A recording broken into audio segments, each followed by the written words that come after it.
Hello friends, गाड़ी Hyundai Creta और इस गाड़ी का आज मैं करने वाला हूँ एसी सिस्टम का काम। एसी सिस्टम में कौन सी वो चीज़ है जो कि पानी जाने से ख़राब हुई होगी।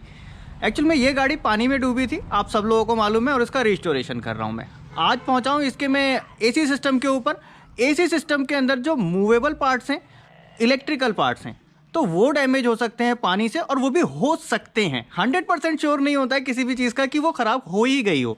तो बिना किसी चीज़ को चेक किए 100% ख़राब होगी मान के उसको खोल के फेंक देना, ऐसा मेरा काम नहीं है। मेरा काम है पहले इसको खोलना, चेक करना, अगर ख़राब हुआ है तो उसको कोशिश करना रिपेयर करने की, और अगर रिपेयर हो जाता है तो वेल एंड गुड, और अगर रिपेयर नहीं हो पाता है तो उसके बाद हम उसको चेंज करते हैं। और साथ ही मैं आपको इस एसी की वर्किंग भी समझा दूंगा। कभी ज़रूरत पड़ती है आपको कि एसी से रिलेटेड कुछ प्रॉब्लम आती है तो हो सकता है कि उस नॉलेज से आपकी सॉल्व हो जाए, या कभी आप जाते हैं उसको रिपेयर कराने के लिए तो आपको कम से कम मालूम होगा कि ये पार्ट्स ख़राब हो सकता है या फिर इसमें ही प्रॉब्लम हो सकती है। तो चलिए स्टार्ट करते हैं वीडियो।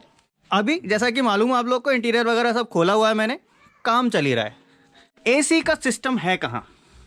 ये होते हैं नॉर्मली एसी वेंट्स, जहां से आपको हवा आती हुई फील होती है, ठंडी या गर्म, जैसा भी आप सेट करते हैं स्विच के थ्रू। स्विच अभी मैंने खोले हुए हैं। अब हवा को फ्लो कौन करता है? फ्लो करने वाली चीज़ है ये देख रहे हैं आप, ये है इसका ब्लोअर मोटर। ब्लोअर मोटर यहाँ है, ऊपर फैन लगा है। अच्छा, फैन यहाँ से एयर लेता है, एयर फिल्टर होके आती है यहाँ से। यहाँ पे एक फिल्टर लगा हुआ है, ये फिल्टर एयर को फिल्टर करता है, डस्ट वगैरह पार्टिकल्स को हटाता है, और बाद में वो एयर यहां से चलती है, फ्लो होती हुई अंदर जाती है। यहां लगी है कूलिंग कॉइल और हीटर कॉइल।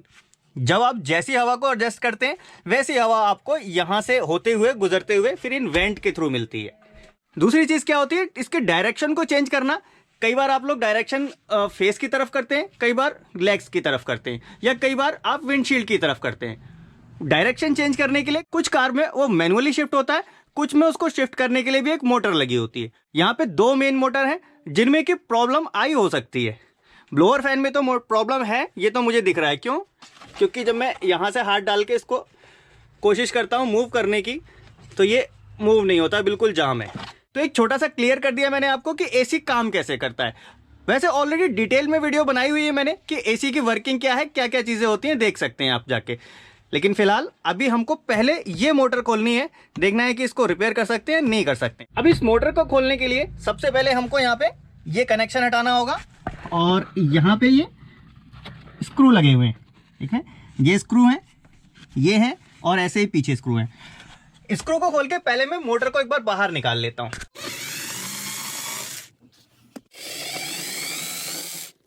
कनेक्टर भी हटा दिया मैंने, और ये आ गई हमारी मोटर बाहर। कभी भी अगर ये एसी यूनिट का इस फैन को अगर आप खोलते हैं तो कुछ पॉइंट्स होते हैं ध्यान रखने के, खास पॉइंट। आप खुद खोलें तो भी, या फिर किसी और से खुलवाएं तो भी, तो वो इसमें भी आगे मैं डिटेल में बताता हूं आपको कि क्या क्या वो पॉइंट्स हैं इसको रिमूव करने के बाद। अभी जो इसमें प्रॉब्लम दिख रही है वो पता है क्या है? जो ऊपर से दिख रही है आपको, ये देखिए, ये मूव नहीं कर रहा है, ये कहीं अटक रहा है। रिस्ट्रिक्शन कहाँ है, क्या चीज़ जाम है, ये देख रहे हैं? इसको पूरा ऐसे घूमना चाहिए, अटक रहा है कहीं, तो इसको एक बार फ्री करेंगे खोल के। अब एक चीज आपको जो इसमें दिख रही होगी, ये जो फैन है, इस फैन में आप देखिए क्लिप लगा हुआ दिख रहा है आपको, ये दिख रहा है, ये एक क्लिप है अलग से, और ऐसा ही क्लिप आपको और भी दिखेगा। एक ये दिख रहा है, ये देख रहे हैं, और हो सकता है कि और हो, एक ये है। कहने का मतलब ये है कि ये जो 2-3 क्लिप्स हैं, ये क्लिप कभी भी डिस्टर्ब नहीं करने हैं आपको खोलते समय। ये क्लिप क्यों लगे हुए हैं? ये क्लिप लगे हुए हैं हमारे इस फैन को बैलेंस करने के लिए। अगर ये बैलेंस नहीं होगा तो उस केस में होगा क्या कि आपका जो ब्लोअर का फैन है वाइब्रेशन करने लगेगा, और वाइब्रेशन से अननेसेसरी नॉइस आएगी। तो कभी अगर आपने फैन को खुलवाया और वाइब्रेशन आ रहा है तो आप समझ जाइए कि कहीं ना कहीं इसका बैलेंसिंग का इशू है। फिलहाल इसको लेके चलते हैं बाहर और खोलते हैं इसको।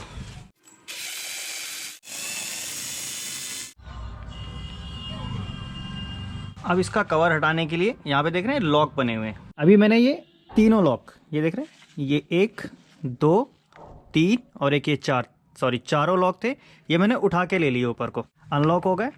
अब मुझे इस कवर को करना है बाहर।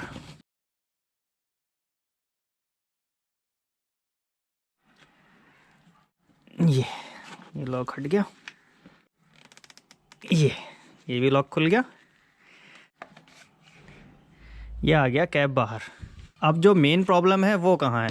मेन प्रॉब्लम है इसमें पानी जाने से ये हुआ है जाम बेरिंग इसका। यहाँ पे सबसे पहले तो मैं WD-40 अप्लाई करूँगा। ये हैं इसके कार्बन और ब्रशेस। कार्बन ठीक है, कॉइल ठीक है, देख रहे हैं अंदर से दिख रहा होगा इसमें, ये कॉइल भी ठीक दिख रही है, कार्बन भी सही दिख रहे हैं। सिर्फ इसको क्लीन करना है। तो एक बार तो मैं WD-40 यहाँ डालता हूँ, फिर बाद में टोटल क्लीनर डालूँगा। लेकिन एक चीज़ देखिए आप, मोटर अभी फ्री हो गई, देख रहे हैं। अभी इससे पहले क्या थी, जाम थी।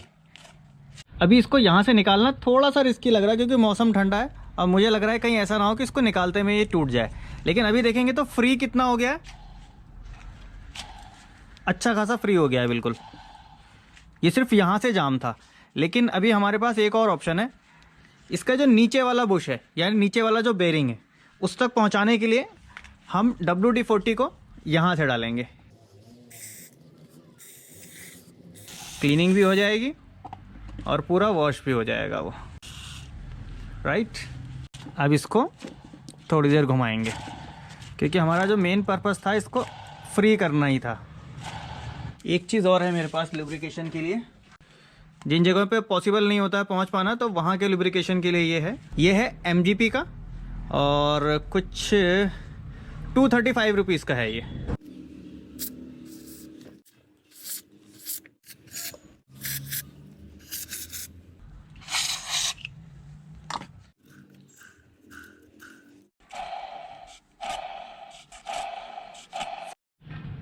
इसको यहाँ से भी वॉश कर देता हूँ। इसके कार्बन देख रहे हैं, गंदगी निकल रही है।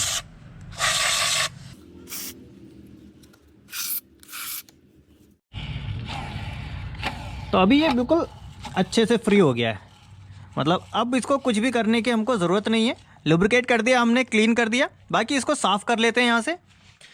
अब इसको पूरा कर देंगे हम क्लीन। एक ये यहाँ पे रबर, यहाँ पे लुब्रिकेशन और कर देता हूँ।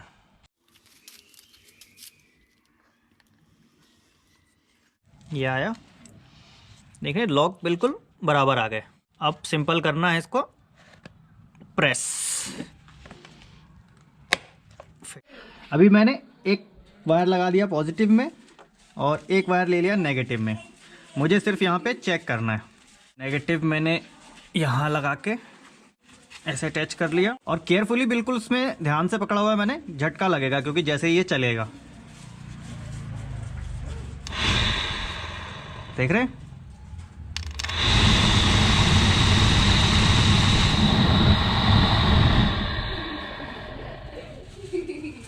बिल्कुल परफेक्ट। तो फिलहाल अभी ये बिल्कुल परफेक्ट हो गया है और ये सही से काम कर रहा है। अब चलते हैं, इसको गाड़ी में कर देते हैं इंस्टॉल। अभी इसको गाड़ी में हमें फिट करना है। फिट करने से पहले एक कवर था इस पे, जो हमने पहले खोला था, वो है ये कवर था और इसके 2 स्क्रू, एक स्क्रू ये है, इसको कर दिया टाइट।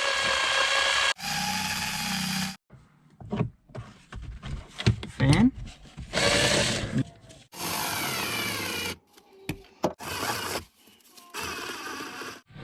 तो अभी ये फाइनल तीसरा स्क्रू भी मैंने लगा दिया और अब हमारा आ गया ये कनेक्टर। AC फिल्टर, वैसे तो मुझे इसको चेंज करना है लेकिन फ़िलहाल अभी जब मंगाऊंगा तब इसको चेंज करूंगा। ये था इसका कवर फिक्स। तो अभी ये फाइनली मोटर हमारी फिट हो गई और सक्सेसफुली रिस्टोर कर लिया हमने इसको। 5,000 रुपये की ये नई मोटर थी अगर हम इसको न्यू लगाते, लेकिन अभी हमको इसकी ज़रूरत नहीं थी। जब काम इतने में चल रहा है तो ज़रूरी नहीं है हमको 5,000 रुपये लगाना। फिलहाल इस वीडियो में इतना ही था। ये वीडियो अगर अच्छी लगी हो तो लाइक कर दीजिएगा। मन में कोई सवाल आता है तो नीचे कमेंट बॉक्स में लिख सकते हैं या फिर इंस्टाग्राम पे भी मुझे फॉलो कर सकते हैं। मिलूंगा नेक्स्ट वीडियो में ऐसे ही किसी इंटरेस्टिंग टॉपिक के साथ। Thanks for watching.